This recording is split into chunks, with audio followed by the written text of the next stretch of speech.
காத்து மெல்ல தொட்டாலுமே கருத்தேதா போகும்னு போத்தி வச்ச ரோசா பூவ போடுவேன வெயிலில. காத்து மெல்ல தொட்டாலுமே கருத்தேதா போகும்னு போத்தி வச்ச ரோசா பூவ போடுவேன வெயிலில. சங்குக்குள்ள அடங்கிடுமா கங்க நதி நீரு, சங்குக்குள்ள அடங்கிடுமா கங்க நதி நீரு. சந்திரன் களங்கம்னு சொன்னது தனமூரு.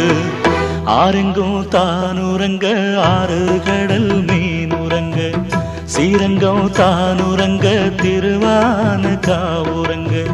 நானுரங்க வழி இல்லையே மானே, இறைவன் நாடகத்தில் ஊமையடி நான்.